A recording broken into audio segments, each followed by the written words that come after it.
कालू कौवा, बंटी कबूतर और लाल तोता तीनों आपस में दोस्त थे। बंटी कबूतर के पास अपनी गाड़ी थी और लाल तोते के पास मोटरसाइकिल।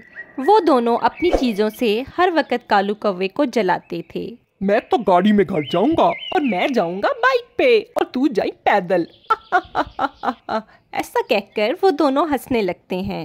कालू कौवा वहाँ से चला जाता है। घर आकर कालू कौवा कहता है, ये दोनों हर वक्त मेरा मजाक उड़ाते हैं, मुझे अपनी चीज़ों से जलाते हैं। मैं इनको नहीं छोड़ूंगा, लेकिन मैं क्या करूं? आइडिया। कुछ सोचकर वह मार्केट जाता है और वहाँ से एक नकली मोबाइल खरीदता है जो देखने में बिल्कुल असली लगता है। मोबाइल लेकर वो लाल तोते के पास आता है। ये देखो जी, मेरा नया मोबाइल कितना प्यारा है। अरे अरे दिखा दिखा, ये तो बड़ा महंगा लगता है।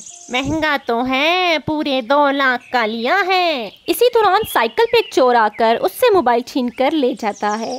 हाय मेरा मोबाइल, चल थाने में रिपोर्ट कराते हैं। फिर वो दोनों थाने पहुंच जाते हैं। कालू कौवा आगे बढ़कर पुलिस को एक नोट पकड़ाता है और कहता है, थानेदार जी, इस मेरे दोस्त ने मेरा इतना महंगा मोबाइल चुरा लिया है, इसको पकड़ ले। थानेदार लाल तोते को अंदर बंद कर देता है। वो कहता ही रहता है कि मैंने मोबाइल नहीं चुराया, लेकिन उसकी एक नहीं सुनी जाती। घर जाते हुए कालू कौवे को चोर मिलता है। अरे मेरे 3000 तो मुझे दे दो। दे दूंगा, क्यों मरे जा रहा है? अभी नहीं है मेरे पास, हट दफानो। जब लाल तोते की माँ को पता चलता है तो वो कालू कौवे के पास आती है। हाय तेरा कख ना रवे कालू कौवे, एक ही तो मेरा इकलौता बेटा था, उसको भी तूने थाने में बंद करवा दिया।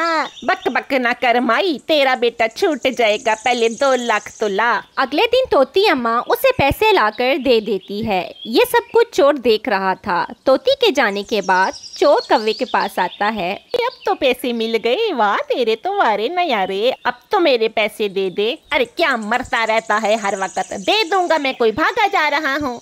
ये कहकर कालू कौवा वहाँ से चला जाता है। सफेद कबूतरी उसके पास आती है। अरे ये तू किसके चक्करों में पड़ गया? इससे तुझे कुछ नहीं मिलने वाला। मैं इसको छोड़ूंगा नहीं, ये भी क्या याद करेगा। अगले दिन कालू कौवा उसी तरह कबूतर के पास आता है और उसे भी अपना मोबाइल दिखाता है। अभी वो मोबाइल की ही बात कर रहा होता है कि चोर आकर उससे मोबाइल छीन कर ले जाता है। लेकिन अब की बार चोर मोबाइल थानेदार को दे देता है और उसे सारी बात बता देता है। जब कालू कौवा बंटी कबूतर को थाने में लेकर जाता है और उसको कहता है कि इसने मेरा मोबाइल चोरी कर लिया है, कहीं ये तो नहीं है तेरा मोबाइल? हाँ, यही तो है मेरा मोबाइल, पर ये आपको कहाँ से मिला? मैं तुम्हें बताता हूँ कि ये मुझे कहाँ से मिला, जरा अंदर तो चल। यूं थानेदार कालू कौवे की खूब पिटाई करता है। आए छोड़ दो मुझे, माफ कर दो। तो दोस्तों, बुरे काम का नतीजा बुरा ही होता है।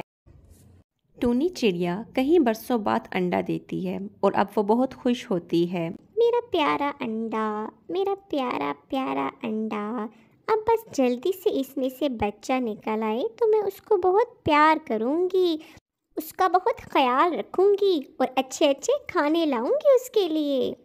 दूसरी तरफ कौवे की कोई औलाद नहीं होती तो कौवा चंदा कौवी से कहता है, देख लो कव्वी, मेरी कोई औलाद नहीं है। अगर तुम मुझे औलाद नहीं दे सकती तो मैं दूसरी शादी कर लूँगा। मैं अब औलाद के बगैर नहीं रह सकता।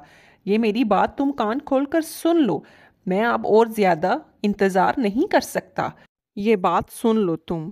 ये कहकर वो वहाँ से चला जाता है। तो चंदा कौवी सोचती है, अब मैं क्या करूँगी? मैं कहाँ से बच्चा लाऊंगी? कौवा मियाँ तो मुझे छोड़कर दूसरी शादी कर लेगा। यही सोचते हुए वो परेशानी की हालत में घर से बाहर निकलती है।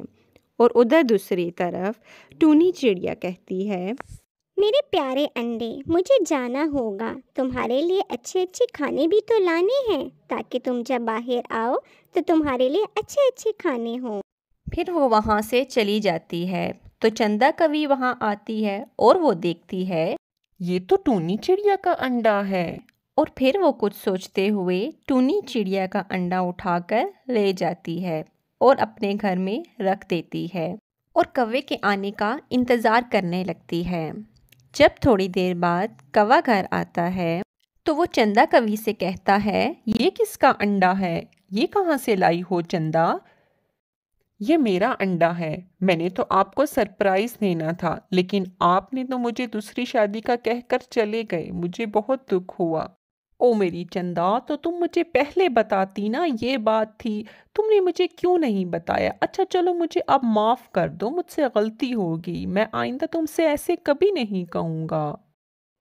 जब चिड़िया वापस आती है और देखती है कि उसका अंडा वहाँ पर नहीं है, वो कहती है, हाय, मेरा अंडा किसने चुरा लिया? मेरा प्यारा अंडा पता नहीं कहाँ होगा। न जाने कौन ले गया मेरा अंडा। कितने बरसों बाद मुझे अंडा हुआ था और पता नहीं अब वो कहाँ चला गया। अब मैं उसको कहाँ ढूंढूं? चिड़िया हर तरफ अंडा ढूंढती है, लेकिन उसको कहीं पर भी उसका अंडा नहीं मिलता और वो बस हर वक्त रोती रहती है और इसी तरह दिन गुजरते रहते हैं और उसके अंडे से बच्चा निकल आता है। बच्चे को देखकर कौवा कहता है, चंदा, ये तो चिड़िया का बच्चा लगता है। ये तो हमारा बच्चा नहीं है। तुम सच सच बताओ, ये अंडा तुमने कहाँ से लिया है? बोलो चंदा। वो मुझे नहीं पता। अंडा अंडा तो मेरा ही है। पता नहीं क्या किसी ने चुरा तो नहीं लिया मेरा अंडा। मेरा ही अंडा है, यकीन करो मुझ पर। ये पता नहीं चिड़िया का बच्चा कहाँ से आ गया। ये तो मेरा ही अंडा है। दूसरी तरफ पिंकी चिड़िया टूनी चिड़िया को जाकर बताती है कि सुना है तुमने? कौवे के अंडे से बच्चा निकल आया है और वह बच्चा कौवे का नहीं बल्कि किसी चिड़िया का है। सब गांव में धूम मची हुई है कि कौवे के अंडे से चिड़िया का बच्चा निकला है। क्या? चिड़िया का बच्चा? कहीं वो मेरा बच्चा ना हो? मेरा अंडा भी खो गया था। कहीं कौवी ने तो मेरा अंडा नहीं ले लिया? टूनी कौवे के घर आती है और चिड़िया का बच्चा देखकर कहती है, ये तो मेरा बच्चा है। ये मेरा बच्चा है। चंदा कवि, मुझे सच सच बताओ, तुमने ही मेरा अंडा चुराया था ना? देखो, मुझे सच सच बता दो। चंदा कवि, अब झूठ बिल्कुल भी मत बोलना। सच बताओ सबको कि ये अंडा किसका है। क्या ये टूनी चिड़िया का अंडा है? सच बता दो, अब बोल दो। अब कौवी कहती है, हाँ, ये टूनी चिड़िया का ही अंडा है। मैं क्या करती? तुमने मुझे दूसरी शादी की धमकी दी तो मुझे और कुछ भी नहीं सूझा। मैंने देखा कि टूनी चिड़िया अपने घोंसले में नहीं है तो मैंने उसका अंडा चुरा लिया। मैं और क्या करती? तुम दूसरी शादी करने वाले थे। मुझे और कोई तरकीब नहीं सूझी। मुझे माफ़ कर दो टूनी चिड़िया, मुझे माफ़ कर दो। मैंने तुम्हें बहुत दुख दिया। तो टूनी कहती है, तुमने वाकई ही मुझे बहुत दुख दिया, लेकिन अब मेरे लिए यही काफ़ी है कि मुझे मेरा बच्चा मिल गया। लेकिन मैं तुम्हें यही कहूँगी कि आइंदा कभी किसी के साथ इस तरह कभी मत करना। मैं अपना बच्चा लेके जा रही हूँ।